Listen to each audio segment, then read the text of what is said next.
With the environment design for World of Warcraft, we really wanted the environments to have a really handcrafted feel. We wanted the terrain to really have that feel that it was created, by hand. We really wanted to make sure that all the little details were embellished to the point, the viewer could tell that it just wasn't computer generated. For example, like the palettes and the detail in the environment, we really wanted to make sure that the viewer got rewarded with a lot of detail and things like that. So we treated them just as key as the characters, as the monsters, and everything else. Absolutely. There's not any one element of our game that stands out too far above the rest. Is that we treated the environments, the tile sets, everything just as important as a character, as a weapon. Everything received that equal amount of just real handcrafted treatment. A lot of the artists, too, actually were hiking fanatics, and we have some people that are really outdoors type artists, and they really bring that to the table. They they talk about like North Carolina or Pennsylvania, and we spent a lot of time trying to figure out just visually what's the most interesting angles to approach things. We didn't just isolate out terrain and just think of a lot of high-res textures or high-res geometry for the terrain. We realized that it was just as crucial that the terrain marry with lighting, with the fog. All of these elements were very important to pull together. And,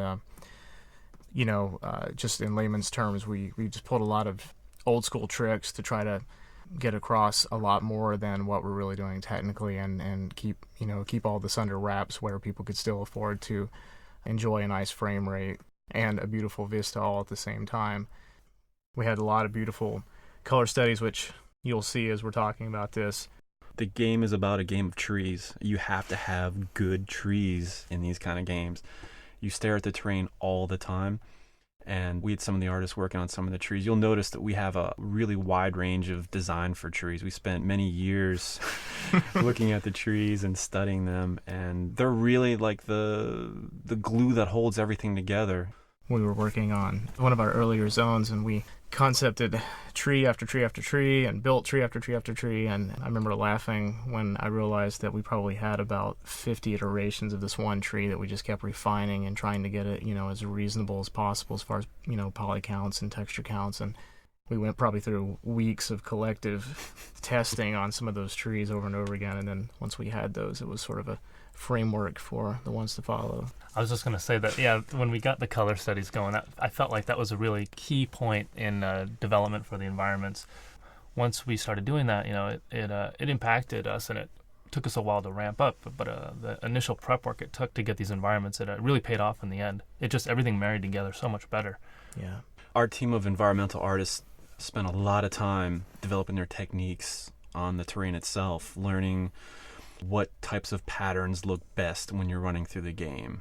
We were really particular about hills and rises and visibility. Initially, we made almost too many hills where, for gameplay reasons, it was harder to see the spawns and things like that. So in addition to just making a beautiful looking scene, we had to work closely with game design. We a lot of times had to compromise on a lot of things to make sure that gameplay was still there.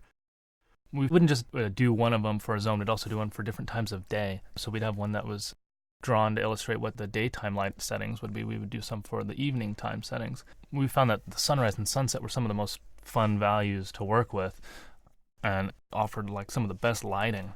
We actually enjoyed them so much, a lot of times we would purposely kind of let the keyframing be very loose.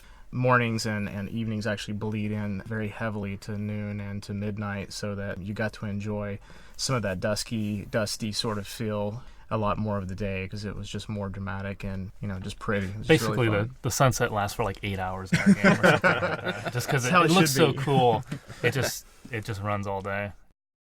We wanted to make sure the palettes of the zone reflected somewhat in the race, very subtly.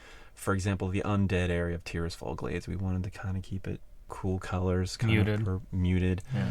For the night elf areas in Teldrassil, we wanted to infuse some of that color back in there, and we were careful to keep the palette, I don't know, maybe 2 colors, trying to keep it simple as possible. If you run around like sort of in the undead starting area, you can kind of check out the little vegetation growing on the ground, and even those themes of the undead are there just in the vegetation, just for fun little flavor. Vines crawling up and choking out these purple flowers and things. So even down to that degree the art team kind of paid Yeah. attention to the details. They definitely And- took advantage of every little area. I think some of the grasses have cobwebs, infused in it a little bit. And Yeah.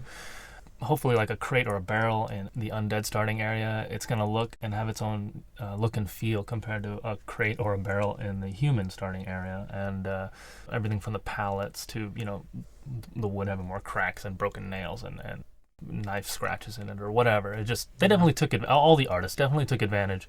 If they got to paint a texture for it, they definitely used every pixel to represent the environment that this prop was going to be set into. So, I mean, I know, I totally agree. And I think one of the things that we strive for too is just the uniqueness of what we want to do. We want to make sure that the zones look as good as possible, as far as like if you were to take a screenshot of our game and you see it in a magazine, it looks different. It has a certain look to it that you're not going to find easily. Working on a game of this scope and detail really pushed the art staff to really just think about what actually we're doing. I mean, it's so much different than the usual type of games we're used to making, that you're creating an entire world. You're creating the atmosphere and lighting and terrain and the look and feel. And sometimes it's really interesting. You'll be working on a piece of environment and you'll get stuck, and then you'll drive home and see the sunset or see some kind of imagery that inspires you. So, and then you go back to work the next day and you're like, oh, I saw this, the sunset yesterday, and it totally changed what we should do.